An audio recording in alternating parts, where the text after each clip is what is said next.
হাজিরিনে মজলিস শুনে রাখুন, যেই না মহান আল্লাহ আমাদের নবী প্যারা নবী মুহাম্মদুর রাসূলুল্লাহ সাল্লাল্লাহু আলাইহি ওয়াসাল্লামকে হযরত নবী ইসমাঈল আলাইহিস সালামের বংশে পাঠালেন। সঙ্গে সঙ্গে ইহুদিরা দাবি করে বসলো, নবী আল্লাহ পাঠাবেন তো, আখিরি নবীকে পাঠাবেন তো। হাজার হাজার নবী রাসূল যে বংশে পাঠিয়েছেন সেই বংশেই তো পাঠাতে পারতেন। আমি বোঝাতে পারছি না, অসুবিধা হচ্ছে? মন দিয়ে শুনলে বুঝবেন। আরে বাবা, হাজার হাজার নবী রাসূল তো এসেছে ওই বংশে, ইসরাইল বংশে। জি, এখন আল্লাহ আখিরি নবীকে আর ওই বংশে না পাঠিয়ে একদম ঈসা নবী পর্যন্ত সব ওই বংশে। আর আল্লাহ আখিরি জামানার নবী ইমামুল মুত্তাকিন সাইয়্যিদুল মুরসালিন শাফিউল মুযনিবিন রাহমাতুল লিল আলামিন মুহাম্মাদুর রাসূলুল্লাহ সাল্লাল্লাহু আলাইহি ওয়াসাল্লামকে পাঠাচ্ছেন নবী ইসমাঈল আলাইহিস সালামের বংশে। যেই না আমার আল্লাহ নবী ইসমাঈল আলাইহিস সালামের বংশে কাবা চত্বরের আশপাশে শাফিউল মুযনিবিন মুহাম্মাদুর রাসূলুল্লাহ সাল্লাল্লাহু আলাইহি ওয়াসাল্লামকে পাঠালেন। ও ভাইরা আমার, সঙ্গে সঙ্গে ইহুদিরা বেঁকে বসলো, নবী পাঠাবেন তো আল্লাহ আমাদের বংশেই পাঠাবেন, নবী পাঠাবেন তো আল্লাহ অন্য বংশে পাঠালেন কেন? শুনছেন নাকি? মনোযোগ আছে? আল্লাহ তখন এই আয়াত নাযিল করলেন, রাসূলের যখন 40 বছর হলো, জি 40 বছর হলো, এবং তার নবুয়তের প্রকাশ যখন ঘটলো, ইহুদিরা যখন তাকে প্রশ্নে জর্জরিত করতে লাগলো, আল্লাহ সূরা আলে ইমরানের এই আয়াতটা দিলেন। আল্লাহ পাক রব্বুল আলামিন এই আয়াতটাকে নাযিল করে বললেন, কুলিল্লাহুম্মা মালিকাল মুলক তুতিল মুলকা মান তাশা ওয়া তানজিউল মুলকা মিম্মান তাশা ওয়া তুইজ্জু মান তাশা ওয়া তুদিল্লু মান তাশা। আল্লাহ পাক রব্বুল আলামিন বললেন, तमाम সাম্রাজ্যের মালিকানা আমার আল্লাহর কুদরতি কবজায়। ও রব্বুল আলামিন, तमाम সাম্রাজ্যের तमाम মালিকানা সব আপনার কুদরতি কবজায়। আল্লাহ আপনি যাকে ইচ্ছা করেন সাম্রাজ্যের চেয়ারটাকে দান করেন, আল্লাহ আর যাকে ইচ্ছা করেন সাম্রাজ্যের চেয়ার আপনি তার কাছ থেকে কেড়ে নেন।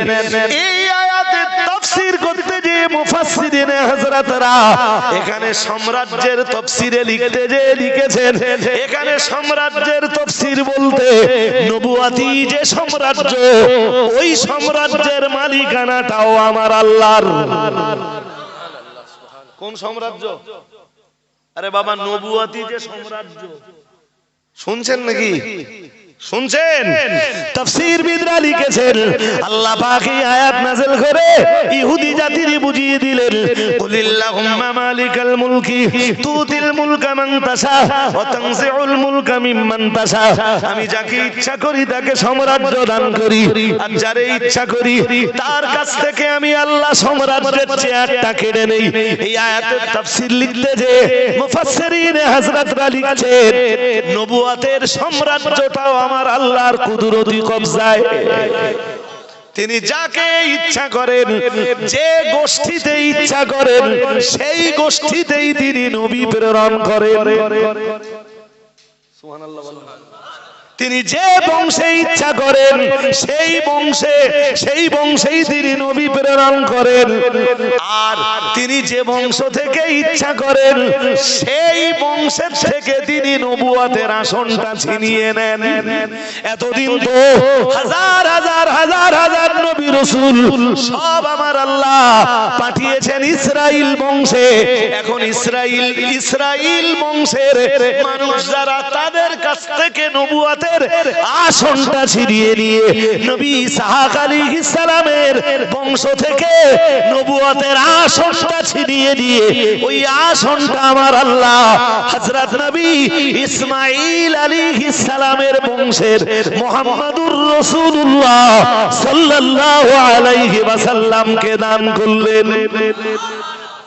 আর একটু মন খুলে বলেন, এবার বলুন নবুয়াতি সাম্রাজ্য কার কুদরতি কবজায়?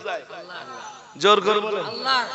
আবার বলুন দেখি, এবার এখান থেকে আর একটু নিচে নামি, ইলমের যে সাম্রাজ্য, ইলমের সাম্রাজ্যটা, এই সাম্রাজ্যটা কার কুদরতি কবজায়? আচ্ছা ইলমটা পরে হবে না, বেলায়েত, বেলায়াত বুঝেন? বেলায়াত বুঝেন? আরে কথা বলেন। যাদের আল্লাহ নবুয়ত দেয় তারা নবী হয়, তারা কি হয়? আর যাদের আল্লাহ বেলায়াত দেয় তারা ওলি হয়। কি হয় বলুন? বেলায়াতের সাম্রাজ্য কার কুদরতি কবজায়? যে বংশে আমার আল্লাহর ইচ্ছা, ওই বংশে আমার আল্লাহ বেলায়েতের, আমার আল্লাহ পাক রব্বুল আলামিন ওই বংশের মানুষকে বেলায়েতের আসনে বসিয়ে দেন। আর যে বংশের মানুষকে আমার আল্লাহর চান না, ওই বংশের মানুষ থেকে বেলায়েতের চেয়ারটা আল্লাহ কেড়ে নেন। তুতিল মুলকা মান তাশা, আমি যাকে ইচ্ছা করি তাকে বেলায়েতের সাম্রাজ্যে বসিয়ে দেই, তাকে বেলায়েতের আসনে বসিয়ে দেই। আবার আমি আল্লাহ যারে ইচ্ছা করি বেলায়েতের সাম্রাজ্যের চেয়ার থেকে আমি আল্লাহ তাকে নামিয়ে দেই। বুঝতে খুব অসুবিধা হচ্ছে? হ্যাঁ, কোনদিন ভেবো না জানো যে শুধু এই বংশেই ওলি হবে, এই বংশের বাইরে আর কেউ ওলি, কেউ ওলি? আরে বাবা, ওই ভাবনাটাই তো ভেবেছিল ইহুদিরা, যে আঙ্গা বংশে আল্লাহ এত নবী পাঠাচ্ছে আর শেষ নবীরে আল্লাহ আঙ্গা বংশে না পাঠিয়ে অন্য বংশে দিলে। বুঝতে অসুবিধা হচ্ছে নাকি? আল্লাহ এই ঘটনার প্রেক্ষাপটে ওই আয়াত নাযিল করে দিলেন, বললেন কুলিল্লাহুম্মা মালিকাল মুলকি তুতিল মুলকা মান তাশা ওয়া তানজিউল মুলকা মিম্মান তাশা। জি, কেন আপনি যদি বলেন যে বেলায়েতের এই যে সাম্রাজ্য, এই সাম্রাজ্যের আসন সব সময় একই বংশে থাকবে, এর চেঞ্জ কখনো হবে না। জি, আপনি সিদ্ধান্ত ঠিক নিলেন না ভুল নিলেন? জোর করে বলুন। হ্যাঁ, তাহলে বেলায়েতের এই আসন আল্লাহ বদলে দিতে পারেন, কারণ বেলায়েতের সাম্রাজ্যের মালিকানাটাও আমার আল্লাহর। আলেমতাই ইলমিয়াতের যে সাম্রাজ্য, এই সাম্রাজ্যের মালিকানা কার? হ্যাঁ, এই সাম্রাজ্যের মালিকানা আল্লাহর। তিনি যাকে ইচ্ছা করেন তাকে তিনি আলেম বানান, আবার যাকে ইচ্ছা করেন আমার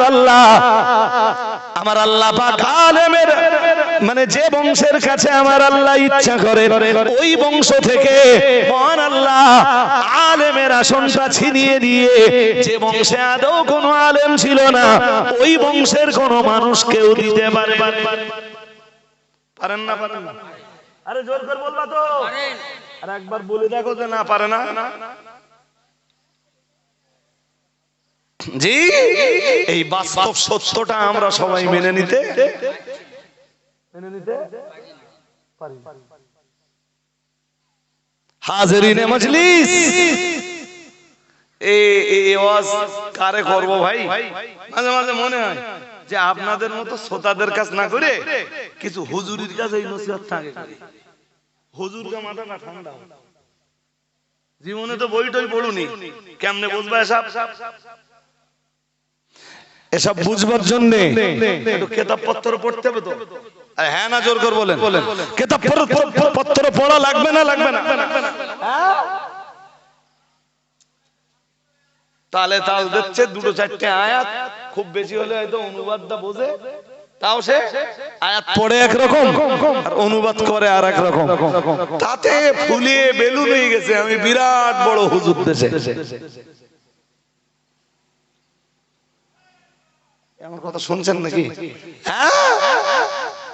জি ভাই, কিচ্ছু বোঝে না, দেশের হাক্কানি আলেমদের বিরুদ্ধে তারা। হাজিরিনে মজলিস শুনে রাখুন ও বাবাজিরা ভাইরা, এরপরেই তো আমার আল্লাহ, পরের অংশটা আমার আল্লাহ কি চ্যাম্পিয়ন করে বলেছেন। আল্লাহ পাক রব্বুল আলামিন জানিয়েছেন তুইজ্জু মান তাশা ওয়া তুদিল্লু মান তাশা। আল্লাহ পাক রব্বুল আলামিন জানিয়েছেন, আল্লাহ পাক রব্বুল আলামিন ঘোষণা দিয়েছেন ও নবী, আর এটাও আপনি দুনিয়ার মানুষকে বলে দেন কুলিল্লাহুম্মা মালিকাল মুলকি তুতিল মুলকা মান তাশাউ ওয়া তানজিউল মুলকা মিম্মান তাশা ওয়া তুইজ্জু মান তাশাউ ওয়া তুদিল্লু মান তাশা। মহান আল্লাহ বললেন নবী, এটাও আপনি দুনিয়ার মানুষকে বলে দেন ও রব্বুল আলামিন, আর আপনি তো যাকে ইচ্ছা করেন তাকে সম্মান দান করেন, আর যাকে ইচ্ছা করেন তাকে সম্মানের চেয়ার থেকে আপনি নামিয়ে দেন। পারে না পারে না? জোর করে বলেন। হ্যাঁ, যে বংশের মানুষের কোনো সম্মান ছিল না আল্লাহ তাদেরকে সম্মানের ব্যবস্থা করে দিতে পারেন, আর যেই বংশে সম্মান ছিল তাদের সম্মান আল্লাহ ছিনিয়ে নিতেও পারেন। এইগুলো যদি বিশ্বাস না করি তা কোরআনের উপরে কি বিশ্বাস করা হলো? জোর করে বলেন। সেই কে একজন বলেছিল, আমি জানি না ভাই, ভালো একটু জানি আর কি, বললে একজন বলেছিল যে বইগারায় জিন্দেগিতে পীর হবে না।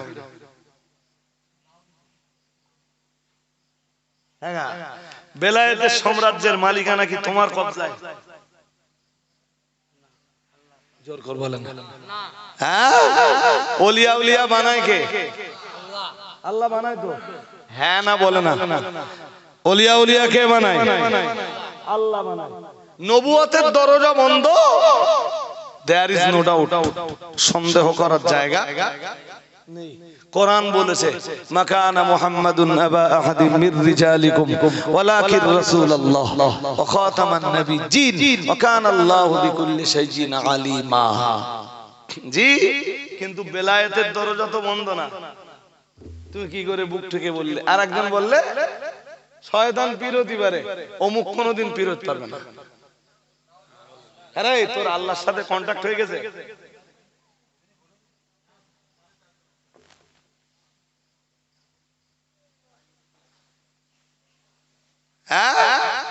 মানে ও বিশ্বাস কত বড় গাঢ় দেখেছেন যে শয়তান পীর হলো, কথা বলে শয়তান পীর হলো হতে পারে, অমুক কোনদিন পীর হতে। তার মানে ব্যক্তি আক্রোশ ছাড়া বিষয়টা আর কিছুই। ভাই যে যাক পারো গাইল দিলাও, অসুবিধা কি? আমরা কি ফিরিয়ে দেবো নাকি? আরে জোর করে বলেন। হ্যাঁ, তোমাদের যার যা মনে হয় গাইল দিলাও।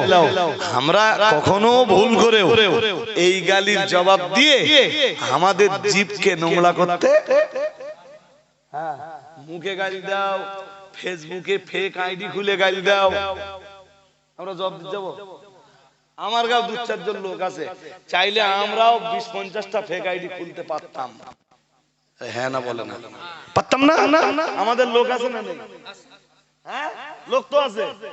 বাট গালি দিলে, গালি দিয়ে আমাদের জবান কলুষিত হবে, আমাদের ছেলেদের লেলিয়ে দেব, তারা ওই ফেসবুকে ফেক আইডি খুলে গাল দেবে, তারাও গুনাহগার হবে, আমরাও গুনাহগার হব, পরকাল ধ্বংস হবে, এর নিট ফলাফল দাঁড়াবে তোমরাও যা আমরাও তাই। ও ভুল করতে আমরা যাচ্ছি না, ও পথে আমরা হাঁটতে পারবো না। তোমাদের পরকাল না থাকলেও ভাই আমাদের কি আছে? জোর করে বলেন, পরকাল আছে। অনেকে আমার বলে এই তো এই 2-3 মাস ধরে মুফতি সাহেবের নামে ওরও গাল পড়ে না, সম্প্রতি